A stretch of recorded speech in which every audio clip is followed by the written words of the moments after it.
Then DJ Tone. Morgan Gibbs-White played in 3 positions this season, right and left wing and attacking midfield. Would be an asset to England even off the bench. A lot of chat on Lewis Hall. Let's go into it because really he's not really even an out-and-out left back, although he's played there most of the season. Nico O'Reilly is probably your only out-and-out left back, like I say, in the squad.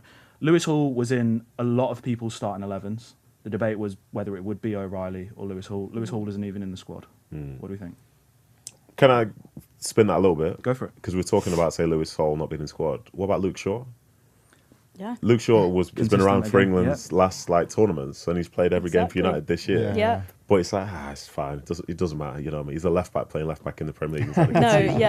But it's fine. Doesn't matter. I think it's interesting because Nico O'Reilly, he's a midfielder, but I think he can play left back really well. I think we've seen him defensively for the most part go up against some really tough players and manage it really well. But that's for City, where for the majority, they are the protagonists as such. For England, it's obviously different. International football is obviously different. But I think I'm delighted for him, to be honest. As this academy kid that came through at City, that's proven to be so important for them, and is potentially going to be their player of the year this season.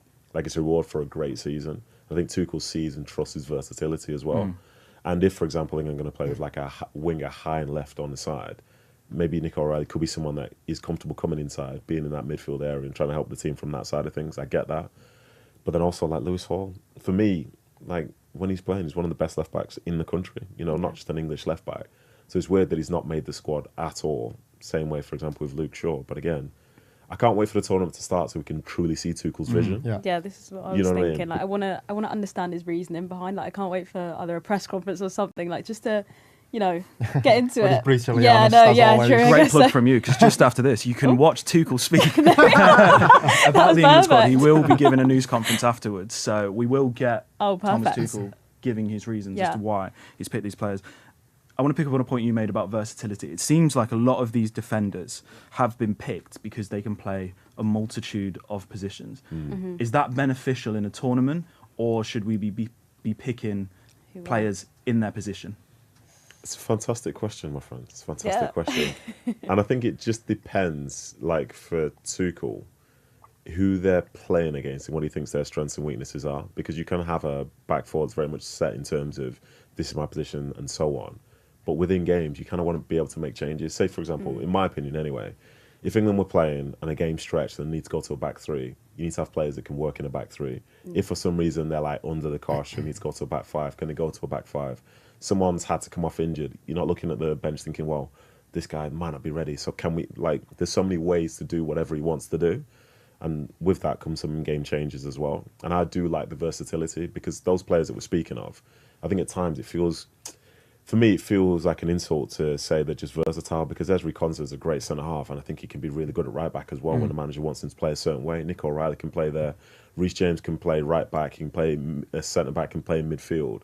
Those are strong assets, because it's not that they can do it. They're also very good at it. So I like what Tuchel is thinking about finding players who can cover lots of different spots and lots of different scenarios.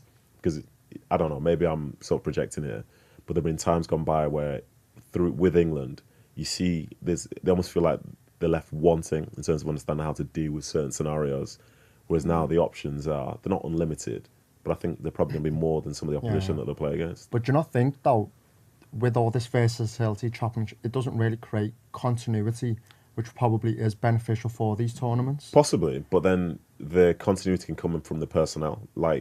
He could have 9 defenders or 10 defenders, and he could use them all throughout the tournament. But he might just use the same ones, but use them differently from game to game. So, say Reece James for one game, maybe, for example, start right back and come into midfield because you've got Saka high and right.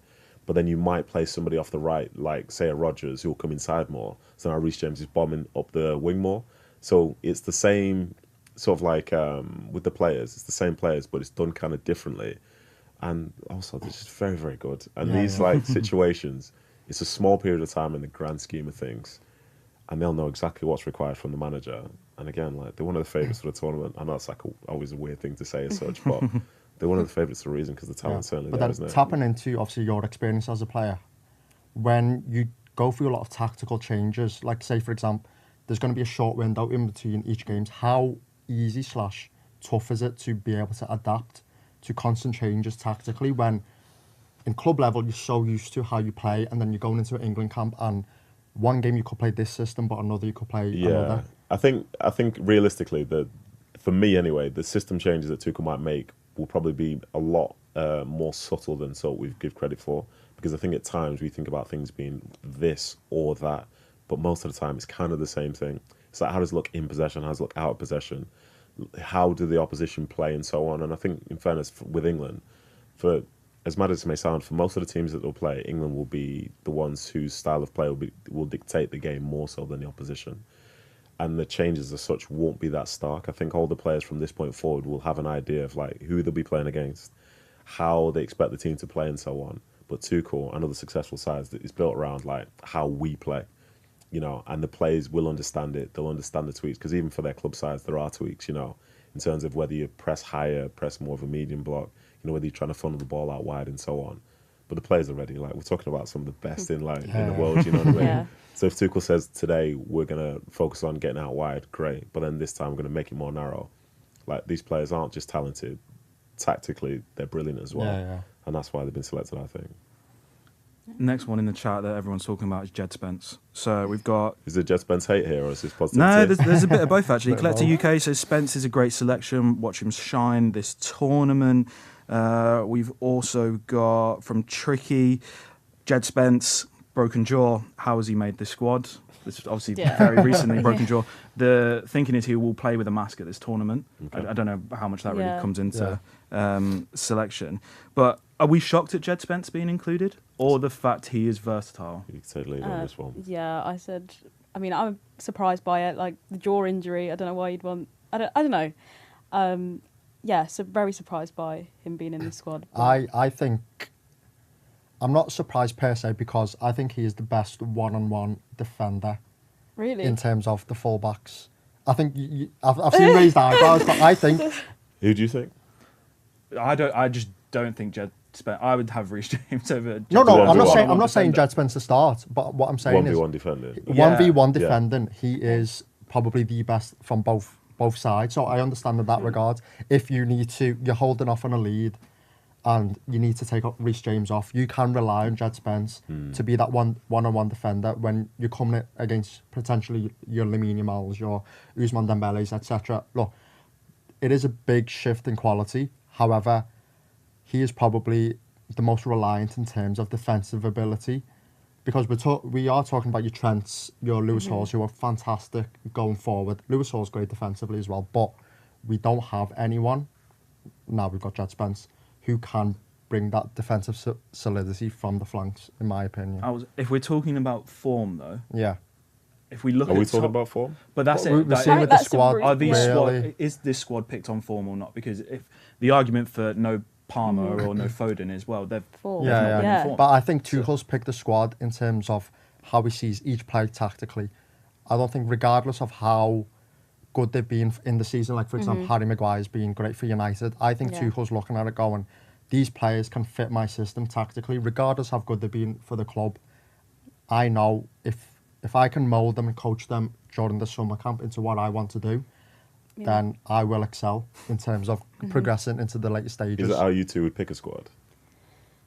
I personally would, because you need to rely on these players to understand your vision as well. At the end of the day, you're the head coach. Yeah. Regardless of what you do for your club, if I can coach you and I trust that I can coach you, then I will bring my players who can fit my style of play. I don't think I would. I think I'd do it based on like merit. If you've merit, you've in what had sense? like How do as you in define not like that? as in if they've been on form. Also, obviously, there's got to be some aspect of them fitting into my my team and how I want to play. But I don't know. I don't think Djed Spence should be in the squad. Let's just say, for argument's sake, Ollie Watkins, for example. I know he's in the squad, but let's just say Tuchel wanted to play runners in behind, and he can do it.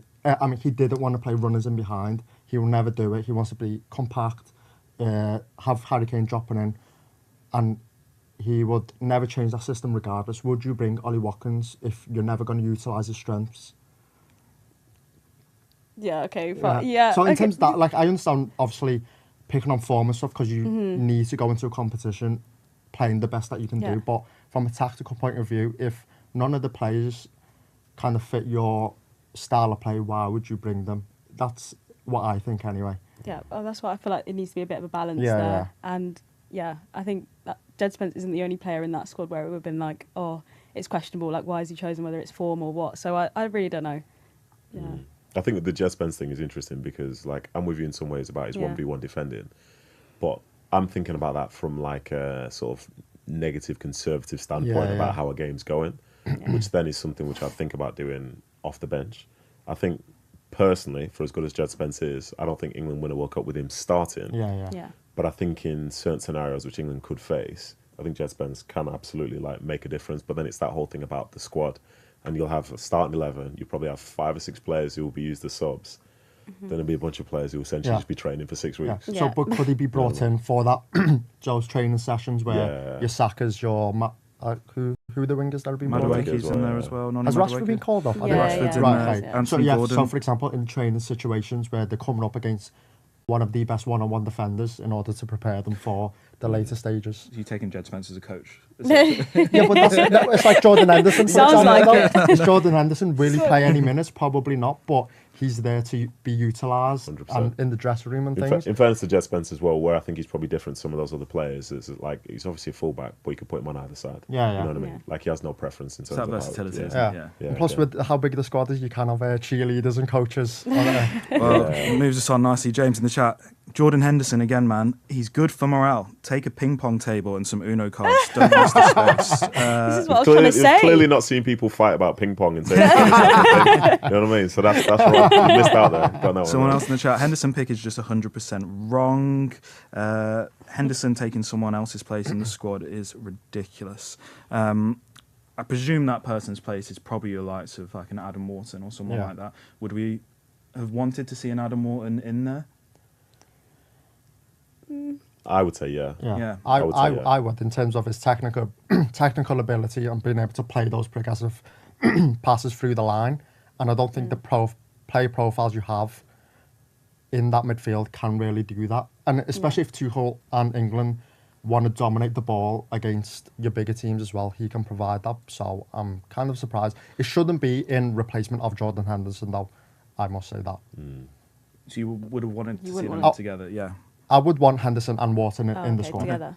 Yeah. So Wharton, 4 caps for England. He went to the Euros, didn't he? Just didn't play. Yeah. So he's been in squads. He's had that tournament experience as such, albeit he didn't play. Has that had any factor in that? Like Tuchel came in after that, didn't he? It was Southgate who took it.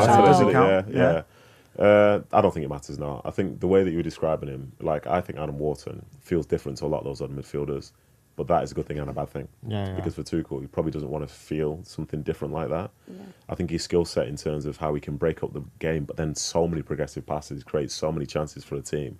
Like he can make England out of the blue one of the best like transitional teams you could imagine. But does that suit the players that they have? And does it work alongside other people that are in that midfield? I think from a few months ago, like Tuchel attached himself to Elliot Anderson. You know what I mean? Yeah. Rice is going to play as well. So like that's the two. And now bring in, say, Kobbie Mainoo, who's been back into form, who's been playing more football, and Tuchel can see like the relationships that they can form. Because earlier in this year, like it was so easy to forget that Kobbie Mainoo was starting for England in the European Championship final 2 years ago. You know what I mean? And it's like, oh yeah, of course he was.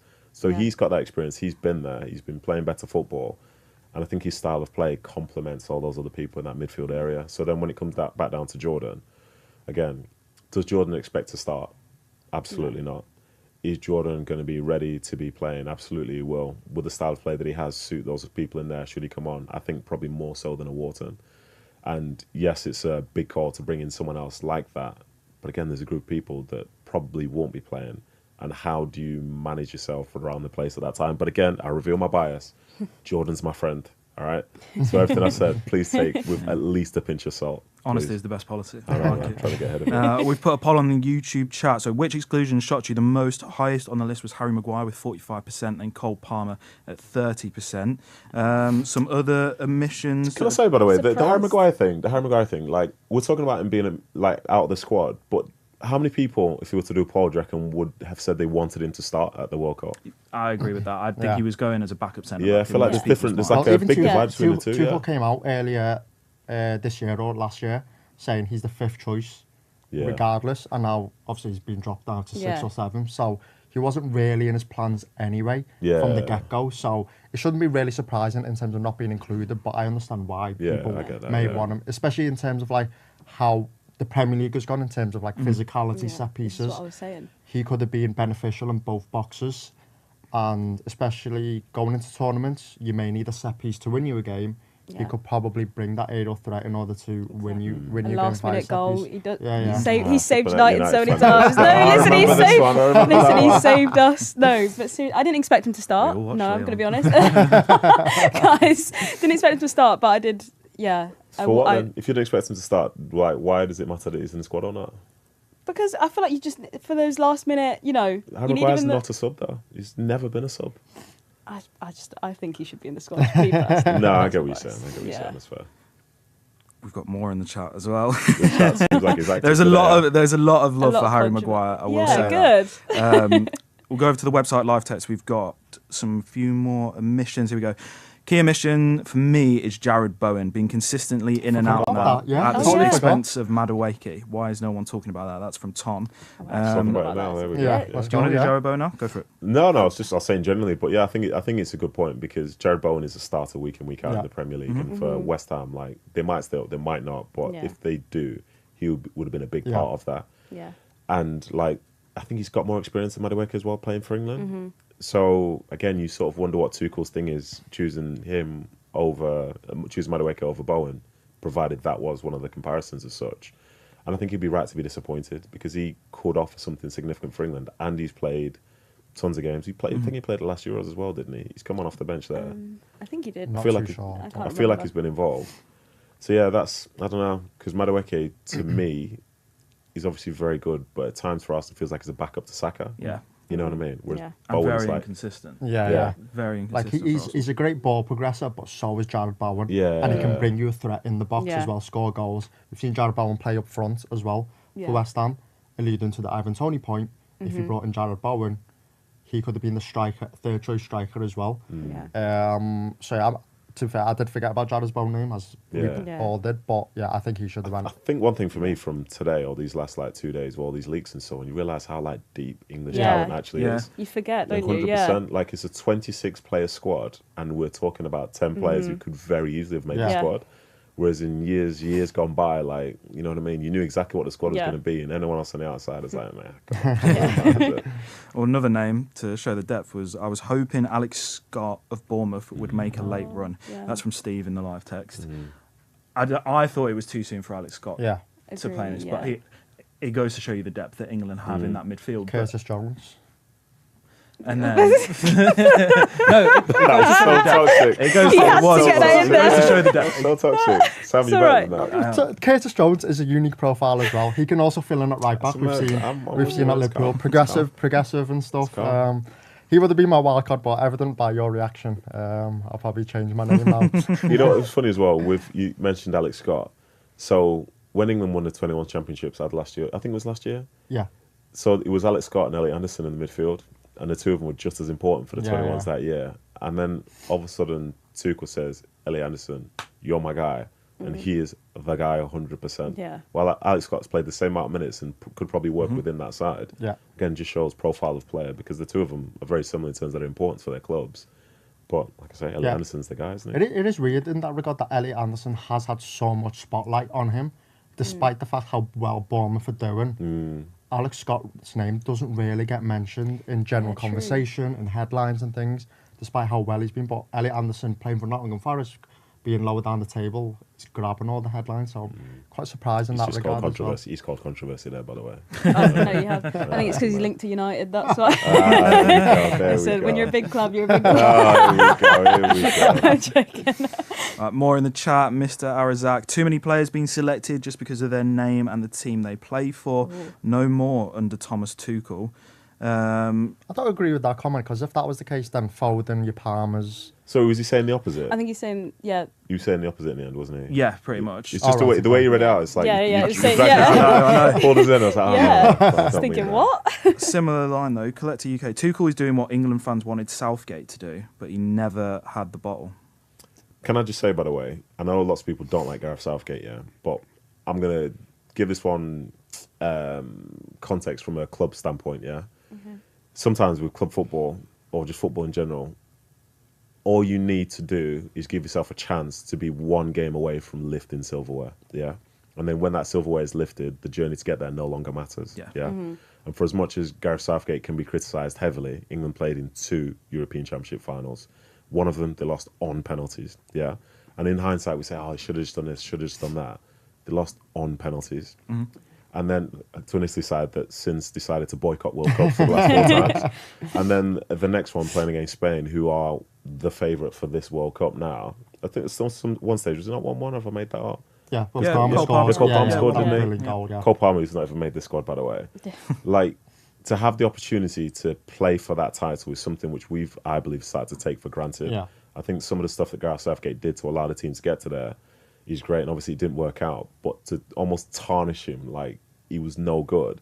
Listen, we can go back to times where England didn't qualify for European Championships and so on. We need to remember those dark times. Yeah, the golden generation. The golden generation, exactly, yeah. So True. there's a lot more to it. And the reason I mentioned club football was when United last won the FA Cup 2 years ago, Man United 2 years ago, was against City. Yeah. The semi-final they had was against Coventry City, and they were an abomination. In the VAR. You know what I mean? Yeah. And this goal got Yeah. disallowed at the end, all this stuff. And like the amount of like crying about, oh, they were so poor, they were this, they were that. A month later when they're lifting the trophy. Yeah, no one Yeah, talks no about one it. talks about it. It's like with Arsenal true. this season. 100%. Yeah. Doesn't Now matter. they've won the league. Arsenal fans don't care, and now who really Yeah. cares Exactly, how you yeah. win the league, Exactly. how you win a trophy, as long Yeah. as you've got the medal gonna around your say. neck. Yeah, get yourself the opportunity to try and do it. And I think Yeah. with Southgate, he provided England with 2 of those. And it didn't work out. But who's to say that, say, Tuchel can guarantee anything better? A few more polls going on as well. Does Ivan Toney deserve his place in the squad? No, wrong league level was 52%. Yes, his goals speak. That was 25%. And then only as a backup option was 23%. So most people thinking he's not playing in a high enough league to warrant a spot. I think personally, like, not to fully disagree with people, I think that's a bad take just because there are other players coming out of the Saudi Pro League who are significant for their sides. Like N'Golo Kante plays for France. I haven't played in that league the last time there was a tournament. And I think there are a few others as well. I think we just have this feeling about like how we love the Premier League. I was gonna say, And the Premier League bias. the Premier League bias is heavy in all of us. And it's not to say that the league is as competitive as the Premier League and so on, but what happens if you're like playing in France or something or not for PSG? Does that mean you can't be selected? Yeah. Like, if you're doing well on someone thinks you've got a skill set that can work, then for me it shouldn't really matter where else you do it, because again, talking out of both sides of our mouth, Harry Kane will start for England, but he's also playing for Bayern, who win 99% of the like German league titles. But then we'll say, yeah, because the German league's easy, Bayern are the only team that can do it. So is that league too low for us to get a real measure of Harry Kane? You know, hypocrisy is everywhere, unfortunately.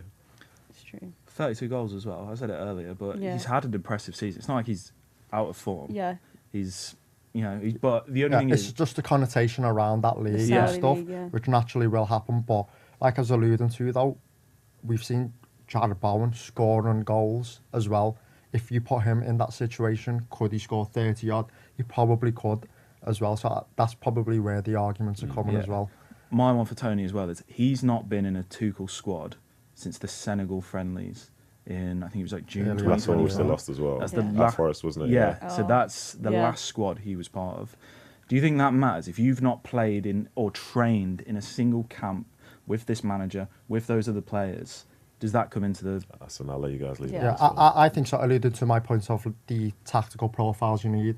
And if you've been in the camp previously, you kind of already understand what Tuchel wants from you as a player. And given the short windows in between games and things, alluding to the point of like tactical changes, how can you really adapt to that? Being in those camps, you're going into it going, okay, Tuchel wants me to do this. I kind of already know. All he needs to do a day before the match is lay out the game plan, but you already know it's just refreshing what you want. And with Toney not being there, can he really adapt to that in order for him to provide what England really want in order to go on to win the World Cup? Probably not, because he's not being in the squad. Yeah, I'd agree with you there. I think he's going to need, like, having that experience in other camps definitely helps massively. Obviously, there's still time, they're going to go on their training camp, but I just think, you want someone that would just fit right into the squad, already knows how he's going to play, just get straight to it. But, I think for me, like the task is obviously going to be a bit different because those camps, like in between, like club football, you know, it's different. Like you sort of go in there, you're working for a short period of time. Like you're going to work on these two teams that you're playing against, and you're all going to disappear. And for as much as you're a collective, you're still kind of separate as well. Whereas this now, like to make it really, really like honest and transparent, there is nothing bigger than playing for your nation at a World Cup. Yeah. And there's no scenario that's anything like it because you're away for a block of time. You're not going to get this car from your club side to go to this camp. And when it's done, you're not going to get this car that takes you back to your league season with other contexts. Yeah. Like not right now, but when the World Cup starts, within football, this world thing that we all love, this is everything. You know what I mean? It's everything. Yeah. And I think for Ivan Toney, not being involved in the last camps, if I could not be involved in the last camps but be around for the World Cup, I'll take that. Yeah, you don't care. Yeah. Oh, Yeah. times out of 1,000, you know what I mean? So for Yeah. him, like himself and everyone else in that squad will never take this for granted because they're living everyone's dream to play at a World Cup, you know, for their nation or to be there with a chance of playing. So he'll be ready. Everyone in that squad will be ready. And all the talk about whether they should or shouldn't be there, the fact is that 26 is doing what probably 70 million of us could only dream of doing. You know what I mean? It's insane. Like even now I'm getting like that's literally that was peak. motivating. Yeah. It's like peak football. Yeah. You know what I mean? I know. It's genuinely doing like, Henderson's job. It's literally peak football. So for Ivan Toney, like for him to get not a second chance, but for him to be called up in this manner, like imagine you saw players as big as Neymar crying their eyes out when they see them making squads and stuff. Yeah. So imagine everyone else who hasn't already tasted that level of success and going forward. Nice way to end it. The final poll was how far can this England squad go? So we had the last 16, 41%. Quarterfinals, 23%. Winners was 19% and semi-final was 17%. What could be the potential routes? So after the group stages, I think if we're saying England win their group, what is it? Quarterfinal. Mexico, is it? Mexico in round of 16. Yeah. Quarterfinal would be Brazil. Semi-final Argentina. Final Spain. Yeah. So that's if everyone wins their group, obviously, and there's different permutations. So you said can or will, because that's two very different questions. Let's go with will. Will England win the World Cup? Oh, tension. I know. I don't. Because I don't like being negative. I always like to go. Before any major tournament, I'm always positive, and I always think, no matter what, I think we can do it. Yeah, the play quality. I'm going to say can, but do I think they will? I don't think so, purely because of how good the other nations are. And I think a big factor will be, can they adapt to the climate and stuff over there? I think what the round of 16 is Mexico City. We were talking off air about Nathan brought up the altitude and stuff. Would that really have a big? That would have massive. So I played in America and we played at 5,000 feet, and we'd get to the 70th minute and it's cash for us. So again, in that round of 16, a lot of fans will be saying, we're going to beat Mexico. But those little 1% margins about altitude and stuff can play a factor. And of course, being in Mexico City as well, it will be an unbelievable atmosphere to drive the Mexico squad on. So even that would be a hurdle. And then going on to your Brazils, your Argentinas, that would have a knock-on effect. But I think from that potential pathway, I think they probably get knocked out by Argentina. I think they do beat Brazil. I think the quality is there to beat Brazil. So I think semi-finals. And that probably is a good job for Tuchel. Get set for that. I think they'll get to it. Well, what's the point in being it? That's the thing. Yeah. You know what I mean?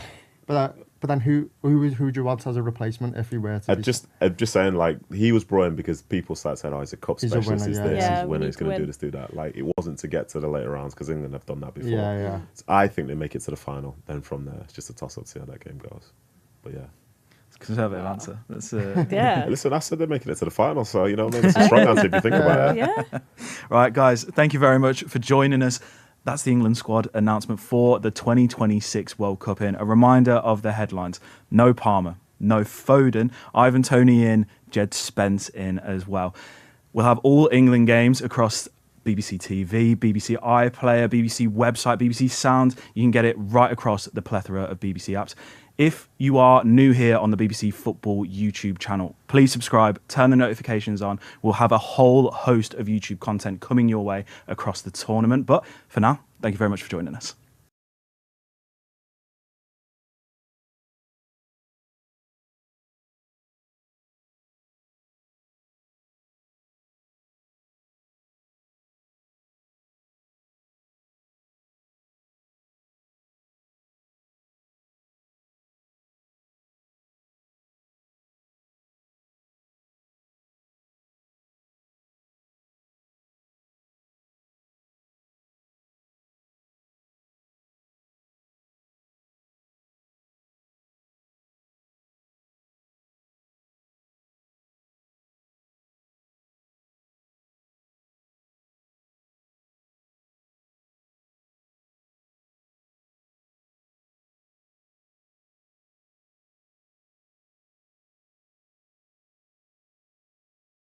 very much. Thank you very much, Aid. Confirmation that as TalkSport have been reporting for the last 24 hours, the squad is very much the 26 that we've been letting you know over that time. I'm going to read them out in total, but the headlines are Ivan Toney is in. John Stones, despite missing so much of the season, also in. The big names that we said that were out as expected, Maguire, Phil Foden, Cole Palmer, all out as we knew. But let me go through the squad in full for you. The three keepers, as we've been reporting, Dean Henderson, James Trafford and Jordan Pickford. Defenders, Dan Burn, Djed Spence, Reece James, Ezri Konsa, Jarell Quansah, wish they weren't next to each other, John Stones, Marc Guehi, Nico O'Reilly, Tino Livramento, also who's been having injury problems this season. The midfield is Declan Rice, Eberechi Eze, Elliot Anderson, Jordan Henderson, Jude Bellingham, Kobbie Mainoo, as we've been reporting, and Morgan Rogers. And the forwards, Anthony Gordon, Bukayo Saka, Harry Kane, Ivan Toney, Marcus Rashford, Noni Madueke and Ollie Watkins. They are the 26 players, bar injury, of course, because Harry Kane is involved in a cup final for Bayern Munich tomorrow. We've got the Arsenal players involved in the Champions League final additionally, bar any injuries, because we've got the Premier League as well this weekend on the final day. Those are the 26 players all heading out to North America in Thomas Tuchel's World Cup squad. I mean, look, we've been dissecting it all morning. The biggest headline for me is Maguire missing and Ivan Toney included. I can give you my reasons as to why I think that is the case. Maguire is a centre-back. He doesn't play in any other position behind that line. Thomas Tuchel has said to me previously that he's his fifth choice centre-back. Jarell Quansah is in there because he can play across the back line. In addition, Dan Burn can play left-back as well. Ezri Konsa can play right-back, so I understand the versatility there. John Stones is the big question because of the injuries that he's had, but he is a phenomenal player. And Thomas Tuchel, when he spoke to me in the last camp, said, you know, he hopes that he's not fit. They'll manage it, that he's fit, they'll manage his minutes, etc. Ivan Toney, we know what he can deliver from the penalty spot. He's delivered for England in a major tournament before. Yes, he's only played 5 minutes for Thomas Tuchel in that June game against Senegal, but he plays in Saudi Arabia where they play in temperatures of 30 degrees and above. So he is already acclimatised to playing in that kind of heat. And it also then takes away the question mark of so many of the players who can play a false nine. Well, we've got 3 strikers, including Ollie Watkins and Harry Kane, which means that we don't have to keep having the conversation of Marcus Rashford playing as a false nine or Anthony Gordon. So those are my 2 big decisions that Thomas Tuchel has made and why I think he's made them. But of course, I'll be sitting down with him in the next hour or so to get confirmation as to what his thought process was. Faye, when you just mentioned, you know, hopefully there'll be no injuries, but when you mentioned that, my heart sank because straight away you said the name Harry Kane, and we all know Harry, and all you were saying was he's got a cup final to play, so, you know, hopefully and fingers crossed nothing will happen, but without him it feels to me like we're a bit doomed. Having said that, do you think there's a case to say given the length of this World Cup and the heat of the World Cup and what you've just said about Ivan Toney there, Harry Kane might not actually start group games for England? I don't know about that. It depends. So the acclimatisation camp is really key. Bayern Munich not getting to the... Sorry, somebody's just talking to me in my ear, but I can't...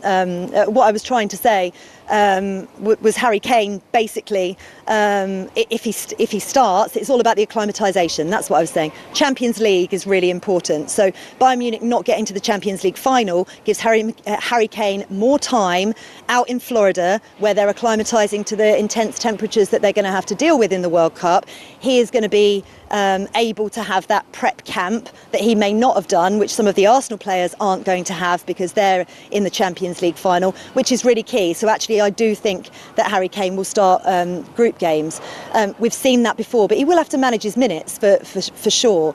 And I think that is really important. I think having 3 strikers, it's something that we questioned previously in squad announcements, is how many strikers he'd decided to say. So I think that is really important. I did mention Reece James, by the way. The producer was saying to me, I don't think Reece James was mentioned. I did mention him. by the way, which is yeah. why I'm now sounding completely confused, Aid. He was, okay. I mentioned him. Reece James is in. For anybody who's in any doubt, Reece James is definitely in. Faye did say that. So, listen, there will be players that are disappointed. It's great to get it confirmed. I mean, most of those stories TalkSport had unearthed anyway. I just want to focus on the John Stones thing. And you've spoken to Thomas Tuchel many times. We've both interviewed John Stones on England camps. And you mentioned there, a phenomenal player. And he has been a phenomenal player for Manchester City and for England as well. You and I both respect what John Stones has brought for club and country. Is he still a phenomenal player? Because he's played 8 minutes of Premier League football since December the 2nd. I think it's a highly controversial pick from Thomas Tuchel. I wouldn't go as far as you in terms of being highly controversial. I would have predicted that John Stones would be in because of the conversations I've had with Thomas Tuchel and how highly he rates John Stones' leadership qualities behind the scenes. And we know that he's brought in Dan Burn, Jordan Henderson as an example. That's really crucial. And John Stones has been such a stalwart of the England squads over the years that I would have been more shocked had he been left out, even though that sounds bizarre when you think about the amount of minutes he's played. I think probably, and this is where it gets a little bit tricky, because Reece James is injury prone and has only just come back from another layoff, that right back position, which Djed Spence can obviously play, Tino Livramento can obviously play, but also Ezri Konsa can play. That's my slight question mark, because if the first two centre-back, if the first choice centre-back pairings are Marc Guehi and Ezri Konsa, which I think they are, bearing in mind the injury problems that John Stones has had, and then we get a problem at right back and Ezri may have to move to right back, that's where it starts to get a bit tricky. But actually all of the players are flexible and versatile in that back line, bar Marc Guehi, who just tends to play as a centre-back. Everybody else can play in a different position, including John Stones, who can play in midfield. And I think that is really important. He's clearly looking ahead as to managing minutes, players who've had long seasons, players who are injury prone. It's risky, without a doubt, but I can understand the thinking behind it. Faye, I'm looking at the squad and put them down in their thirds, basically, in their positional situations. And he's picked 9 defenders. Normally you would go with probably 8 in the hope that someone could fill in a defensive position.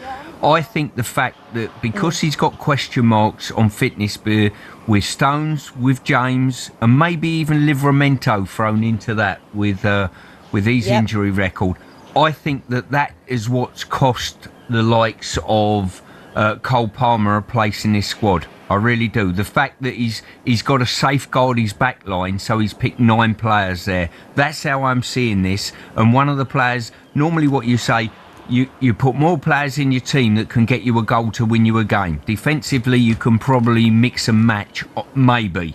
And I think he's added that extra defender because of those injury situations and question marks of those 3.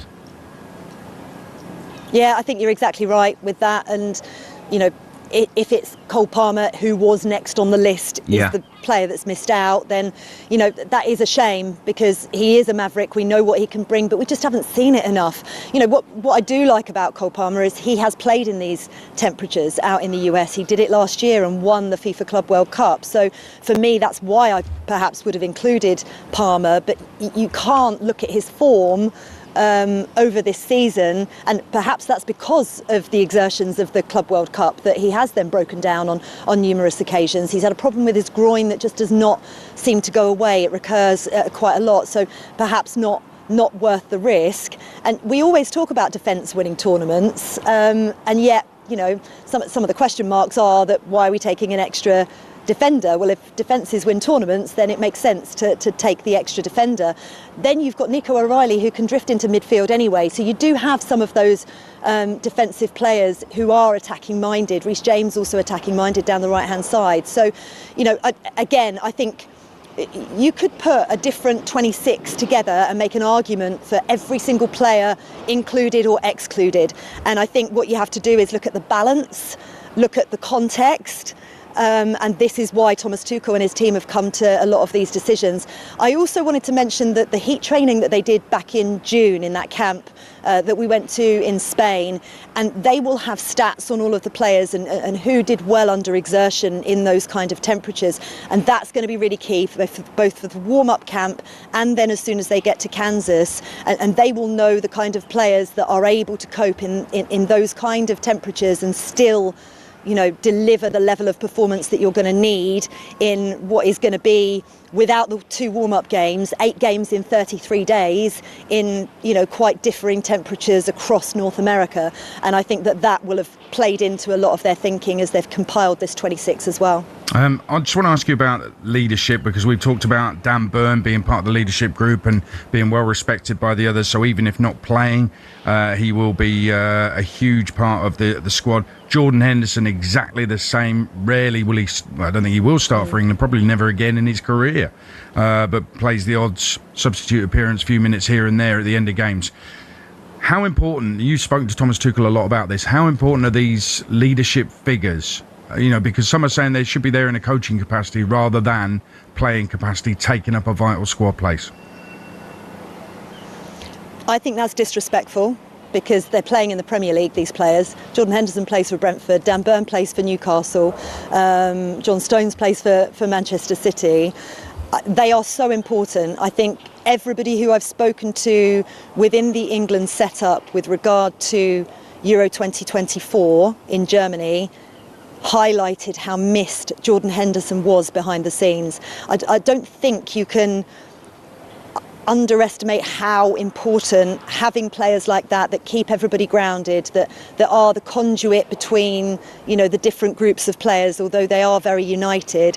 You know, there are certain players that galvanise the youngsters, perhaps. You know, we know the relationship that Jordan Henderson has with Jude Bellingham, that can potentially help him while he's out there, and he's one of our crucial players.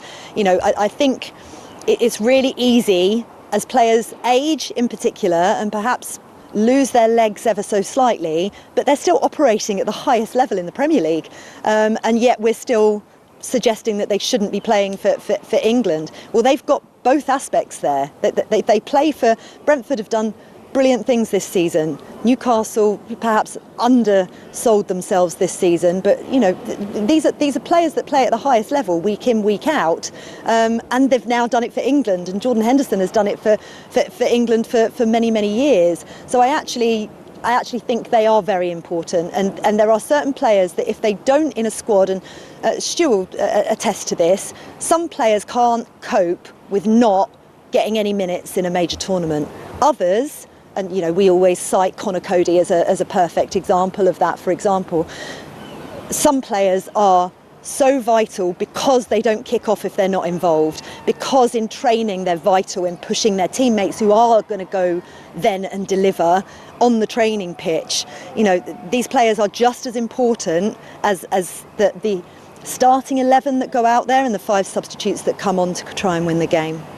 Faye, you're going to have a busy day, so we'll let you digest that squad a little bit more. Faye Carruthers outside Wembley with news of the England squad, which I'll repeat for you in just a second. And actually, just thinking about it then, no England reporter anywhere on the planet has asked Thomas Tuchel more questions than Faye Carruthers since he started the job. So if anybody's going to know about Thomas Tuchel and his thinking, it's going to be Faye Carruthers. Overall, we now know the squad officially. Stuart Pearce, so what's your verdict? Are they bringing it home? Are we going to win the World Cup with that squad? If we defend well enough, we'll cause a lot of teams a lot of problems. We got enough in the midfield area and at the front end of the team. I'm really pleased with the 2/3 of the team. Pickford, obviously a permanent fixture in goal. Trafford's come on to brilliant form as well, which I like. Defensively is the question mark, where we'll travel to the States and think, are we going to be good enough collectively, defensively, to bring some silverware home? Yeah, it's interesting, isn't it? We talked about little sliding doors moments and one person's decision. Man United decided to get rid of Amorim, brought in Carrick. He put Kobbie Mainoo back in the team. Kobbie Mainoo's going to the World Cup means the likes of James Garner or Alex Scott, they miss out.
good morning everyone and welcome to Wembley Stadium for this squad announcement for the 2026 FIFA World Cup.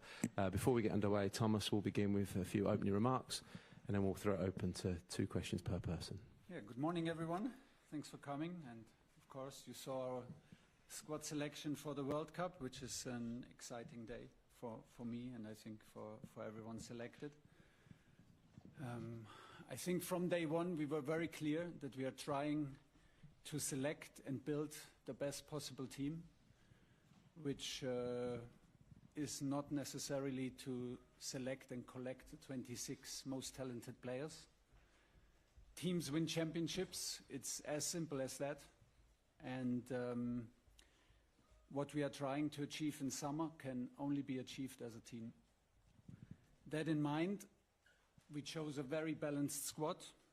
We chose 3 goalkeepers plus Jason Steele. I want to take the opportunity and thank Jason for being brilliant and thank Brighton for being so cooperative and supportive. We choose 9 defenders for 4 positions. We chose 7 midfielders for 3 positions, and we chose 7 strikers for 3 positions. I can assure every fan in the country that we have 26 100% committed players in camp with us who know their role, who are ready to buy into their role on and off the pitch, and who are ready and committed to the idea of team spirit and being unselfish. The squad, I think, has a significant number of players that will compete for starting minutes and starting places. That gives us also the chance to rotate on a very high level. And a significant number of players who carry the sportive responsibility on highest level. We have a huge chunk of usefulness in the squad.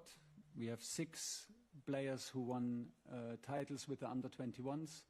We have Kobbie, who is still young and has already won his titles. We have Nico O'Reilly on top, who is very young and has already won his medals. We have specialists with us, specialists for all kinds of different scenarios. When we're leading, when we're chasing a game, when we're chasing a result. We always said we want to be a strong set-piece team, so we have specialists for that, and we want to be a strong penalty team. We have specialists for that. And last, and for sure not least, we have a decent leadership group in camp. We have a decent leadership group with us in the World Cup. The leadership group took care and ownership in a very special way from September onwards. They created a culture, they set the tone, they set the standards, created and took care of the standards, and we were very happy with that.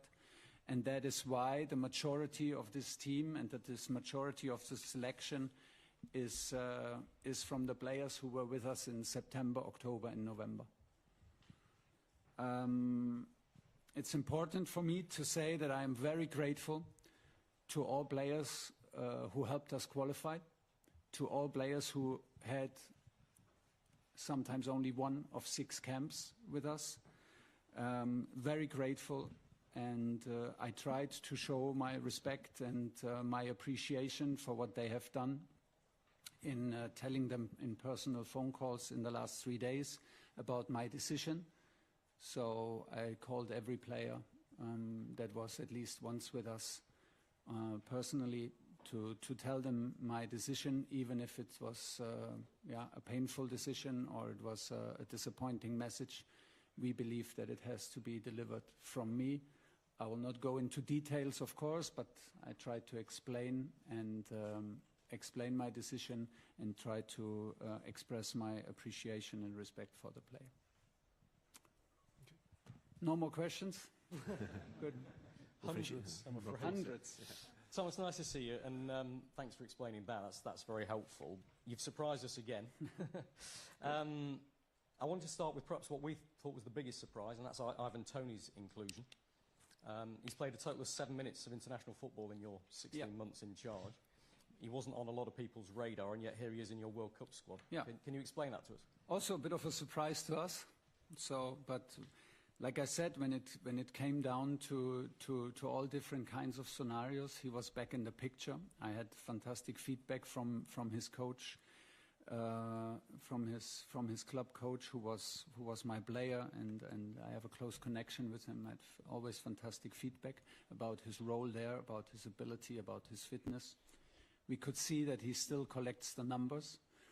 I think he has very special skills that could help us, meaning the situation, the scenario when we are chasing a result, when we're chasing a goal.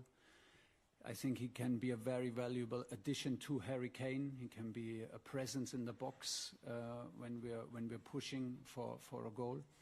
He can take attention of other strikers. He has a natural presence within the box. He's a natural finisher. He can help us with set pieces because he's very strong in the air, very good in using his body, and not to forget, he's a world-class penalty taker. So he ticks some boxes that we wanted to be ticked. You've made it clear again in your opening statement that reputation, big names are not necessarily what matters to you, it's how they fit in the collective. And you've said that consistently, I think, in all your time in charge, to be fair. But there are some world-class talents that are not in this squad that other nations will look at and say, how are Phil Foden, Cole Palmer, Harry Maguire, Trent Alexander-Arnold, etc., Morgan Gibbs-White, how are they not in this squad? How have you left them out? Do you fear leaving their talents out? Say again the question. Do you fear leaving those talents at home at all? How I felt, or how I feel? Fear? A fear? Yeah, do you fear leaving those talents at home? No, I don't fear, because I'm very confident in the group that we chose and with whom we arrived, with which we arrive. Very difficult decisions, painful conversations, difficult for the players, difficult to explain to the players. But as I said, what we're trying to achieve, we try to achieve as a team, and we try to nominate a balanced squad. If everyone is selected, it was a given that from these 55 players, we have to leave some extraordinary talents, some extraordinary personalities at home. Either way, if we would have picked all these names, some other big 5 names would have been out, and we would talk about these names. So that comes with a job. I like these kind of decisions, even if they took us weeks and sometimes months to clarify the decisions. I think they bring clarity. I think they bring, in the end, a certain edge that is necessary. I tried to explain the reasons for the players. Could they be in camp? Did they do anything wrong? No. Could they be in camp? Yes, 100% sure. But for some of them, it's just the amount of players on a certain position. We didn't want to play the players out of position so much, and we want to give them a clear role, and it comes with difficult and maybe hard choices in the build-up to the tournament. Hi, Thomas. You said a lot of painful decisions to make for players and difficult phone calls. One player who's released a statement saying he was disappointed is Harry Maguire. Do you understand him releasing a statement, or were you a bit surprised to see that after you spoke to him?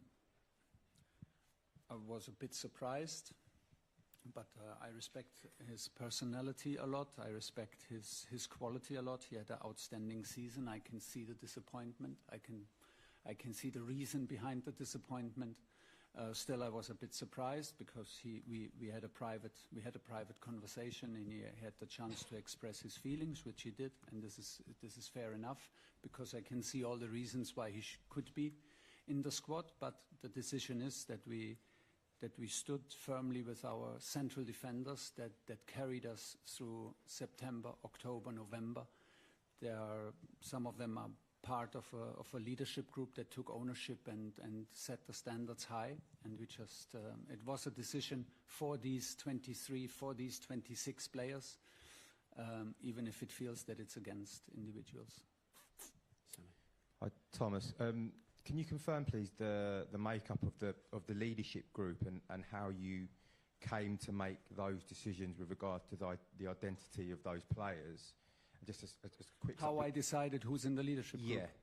or why you decided those. Well, we had a players were in? March camp and we had a June camp, and that it was pretty clear for us who should be in there. I see no value in sharing it with you, to be honest. So I will keep it to myself. It's a group of 5-6 players, and this is always like it's always a fluidity possible in the group. But they took ownership, they took care, and they were massively influential. And I was very, very happy with the way they acted and interacted and how they stepped up.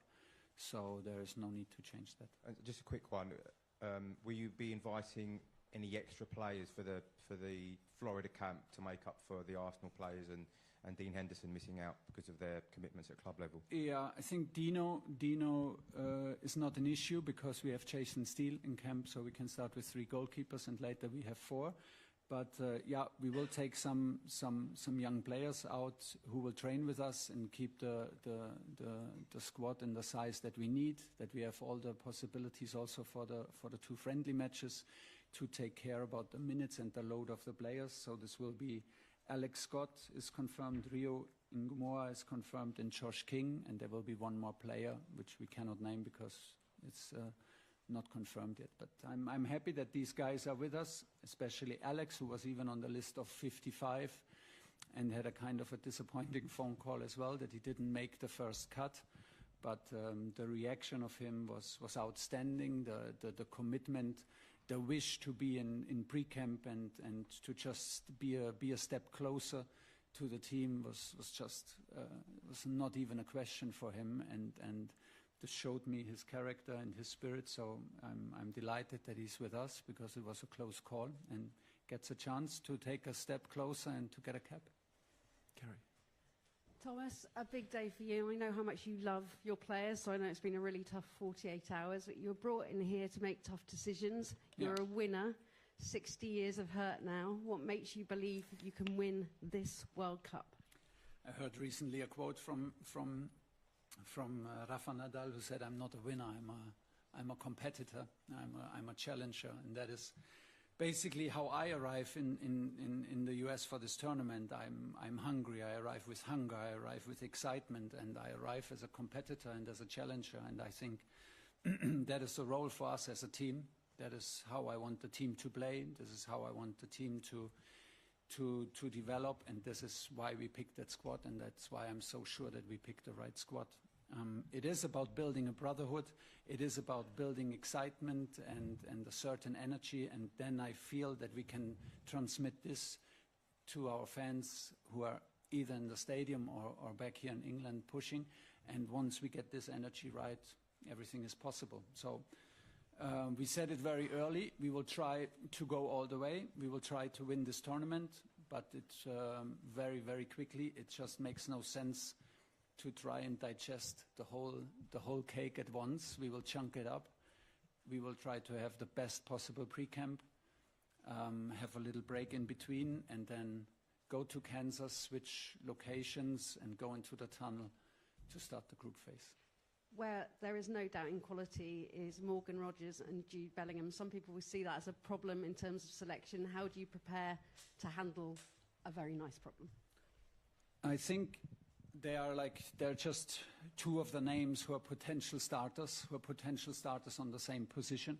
I think there is still variety within these positions, so they can also play together. That should not be a problem. If they compete for one position through the tournament, I think it is possible to compete for a position as complices, and you don't have to be enemies. In the example of Morgan Rogers and Jude Bellingham, they're friends anyway. So we have a couple of others. We have Bukayo Saka and Noni who fight for the same place in the club, and I strongly believe that it is possible that you fight for your place and still push your friend, your colleague, especially in international football, to the best possible performance, and that will come back to you. And we took a lot of care about that exactly this energy is right. They know their roles. I have no doubt that we chose the right players. I have no doubt that Jude and Morgan will get along well, and I have no doubt that they will be both decisive for us. David. Hi, Thomas. You've picked John Stones, who hasn't played a lot of football for Manchester City this season, very experienced, but is he ready to play a meaningful part on the pitch for your team? Yes, otherwise I would not have picked him. He's excited to come, and I am excited to have him. I am a huge believer in John. I think he's a world-class player. He's an amazing character and a proven winner. He knows how to adapt to a winning culture. He knows how to adapt tactically on the field. He is still on highest level when I see him play, when I see him move. We analyzed a lot of his training data because I get your question. There's not a lot of proof in the last half of the season, unfortunately. The good news is he was available, so he was not out. He was available. The bad news was he wasn't selected as much as we all hoped for. But I think we can take advantage of our late start to the tournament in this case. We have still, I think, over 4 weeks until our first match. We will give him now. We will reconnect with our principals. We have the chance to let him play 2 friendly matches. And then I hope and I truly believe that he will have a strong tournament for us. Another player you have picked, Noni Madueke. Yeah. Why have you picked him over, say, someone like Jarrell Bowen or even maybe Cole Palmer, who could play on the right as well? Yeah, I mean, you mentioned Jared. Jared was it's just one of the players under the radar maybe, but he was just excellent in every camp. Excellent in every camp for us, and then gets the phone call that he's not on the plane. Does Jared suffer a bit from the situation at his club? It's difficult for him, and does Noni and Bukayo profit from the situation at their club? They play in finals. They back the Premier League title. They play in a Champions League final. So it's a question of concurrence. Without telling too much, the reaction of Jared was just outstanding. It just proved again what kind of character he is, how much he buys into the team spirit, even if it was a difficult one and a disappointing message for him. It was a very difficult choice to make. Noni was excellent for us in the matches that he played. I believe that he can be a difference maker. I even believe that he didn't play so regularly, but he's used to coming on, coming off, can be a big advantage. And I believe in his ability to change matches and his ability to disrupt defensive organizations with his one-on-ones. So that was the choice. Ethan and Henry. Hi, Thomas, UK. I just wanted to focus on one specific player that might have raised a few eyebrows. The left-back position, Djed Spence. You know, he's currently playing at Spurs. They're fighting for relegation at the moment. Yep. A lot of people are seeing that he's got no goals this season, no assists. I guess what was the specific tactical reason of choosing him? First of all, he was excellent in every single match that he played for us. He suffers from the third change of coach at his club. Since then, he doesn't get a lot of minutes. Of course, he suffers from the situation. He is part of the situation as well. He's a part of the situation at Tottenham.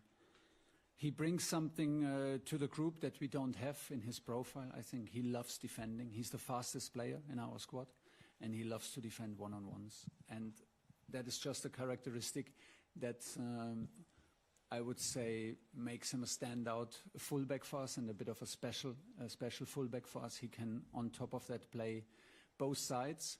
We had this discussion, to be very open to you, before the March camp with Djed. We said we're a bit concerned what is going on in Tottenham. You don't get the minutes. You don't have the impact that we want to see from you.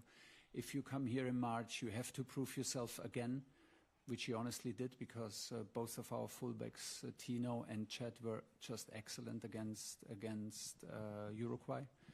And that was basically then was the decision that I can really trust him. He brings something to our group which makes him unique. Thomas, hi. First, good luck at the World Cup. Thanks.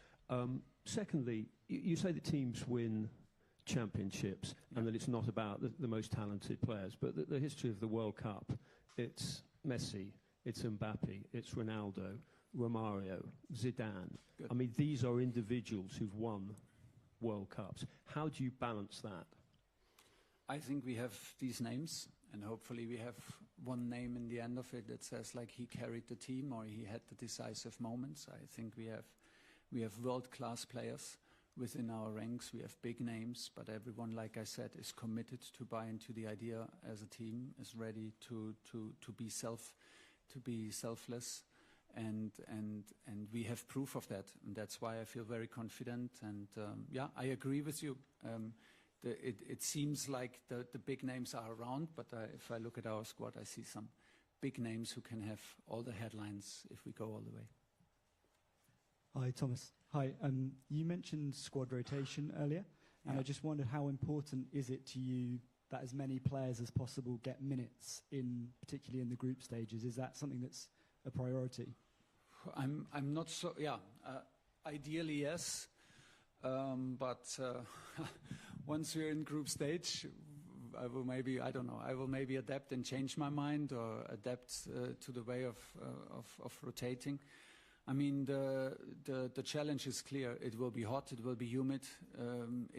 We can have a game in huge altitude, so it's one match more than usual because of the amount of teams. So would it make sense to rotate? Yes. And does it show also a level of trust to the players that we trust them? Yes. But then, I think we have a significant amount of players who hope to start, and it's more than just 11. So we will be able to rotate on a high level and give minutes and spread the minutes. Hopefully we can do this without losing momentum, without losing connections between the players, because we haven't played in certain formations since November, because in March some key players were injured. So it has to be a mix, I think, of everything. History shows that it makes sense to rotate in the beginning of the tournament, but I also don't want to lose the chance to build automatism and to build connections on the pitch. Hi, Thomas. You spoke about the spirit the squad need to have to win the World Cup.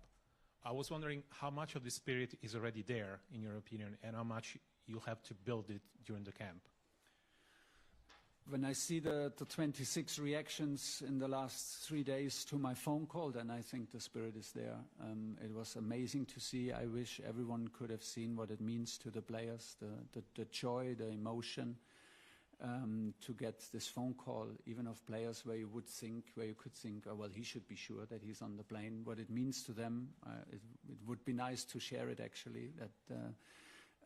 That just shows me that we chose the right group. We have to be sure, because we want to be a long, long time together, and we will be together 24/7. So no one can drive home and have an afternoon off at home and relax and come back the next day. We will stay together. Of course, that's why this is very important. And that's why we rely so heavily on the group that built this kind of spirit throughout these 3 camps in September until November. And I think we have a big part of it, and we will make sure in the first 10 days, especially in pre-camp, that the players engage, reconnect.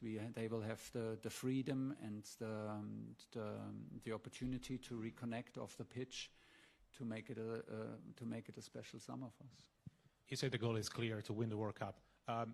What do you think needs to happen for England to actually win the World Cup? Well, the goal is to try to win it and not be shy about it, and then just to respect the game and the opponents and the amount and the obstacles that come with the tournament itself. What was the question in the end? Well, we need a bit of luck. We need to have our selection right, and then we need to stay healthy. All the players need to stay healthy. Then catch a momentum and build a brotherhood, like I say, play with courage, play with hunger, and take advantage of special moments, hopefully. Then we need a bit of luck, and we need crucial moments on our side, of course. Once we go, hopefully, then to knockout football, it's a game of margins. And it will not be done without luck, and it will not be done without nerves of steel if you need to overcome overtime or penalty shootout. So it's not everything is in our hands, but I think it's good to just have the goal spoken out, and we did this very early in the first camp. And after that, we straight away, 1 minute later, we said, okay, this is clear. That's why we're here. That's what we're trying to do. But let's focus on what we can influence, which is now in the next step, the 10 days in Florida. James. Hi, Thomas. Team chemistry and having good travellers in the group seems to be such a core idea for you. I just wondered if you'd spoken to anyone specifically about that, whether it's like other international coaches or Gareth Southgate maybe? No. We trusted our own experience. We trusted our own sports psychologists that we have with us. We trusted our observations throughout the camps and didn't speak with other coaches about it. And you got. But we have feedback, of course, from club coaches, and when we go into stadiums, and a big amount of observation goes into behavior, not even like into football details, but goes into behavior. How is someone warming up? How does he behave to a decision against him? How is he connect? How does he react to what happens on the pitch if he's not selected? And from there we go. Arsenal obviously in the Champions League final. Yeah. Villa have won the Europa League. Palace are in the Conference League final next week. Do you take the positives from that English players are winning things, getting to big finals? Yeah. Or does that increase concern about fatigue? Because a lot of people talk about the conditions and the fatigue of the group, which has been a problem for England. It just shows me that this league is the strongest league in the world, the most competitive league. That's just another proof for me. And it just shows on the negative effect of it that our players will be tired after a long season. That's just how it is. It does not make it easier to go then to 3 countries and a big change of climatic conditions and all that. But we are aware of it. We are very well prepared. We had best support of Team GB. We had full support. Everyone at SGP, a lot of experts, a lot of people helped us with their knowledge and their experience. That's why we go out quite early to adapt. And I think once the excitement kicks in, once the adrenaline kicks in, we will overcome. And just accept the challenge. It will never be an excuse, but the level of performance of the English team just tells me that the concurrence and the competitiveness of the league is one of a kind. Is that tiredness your biggest challenge, do you think, overcoming that? Yeah, and it goes then back to getting the load right in pre-camp, getting the load individually right for the players, getting the headspace right, getting the attitude right. Don't go too early into the tunnel, getting our rotation right and the selection of the teams, because we want to stay a long time in the tournament, and we will take advantage of the full squad. We'll finish back with Rob Dorset. Thomas, I'm sorry to hijack a really important England media conference with news that's broken while you've been talking. What's the news? Manchester City have announced that Pep Guardiola will be leaving at the end of this season. We expected that to happen, but it's still a hugely significant event. I wondered if you wanted to say something about that, and also the impact that he's had on the Premier League and English football as a whole. Well, the impact he had on every league where he trained, and it's just one of a kind. It's like just the one of the very, very, very best. He made a big revolution with the way he played at Barcelona, and then he put everything upside down in the German league, and then he comes here and crushes every record. So it's just outstanding. There are no words that can describe this determination and this level of input. It's just highest level.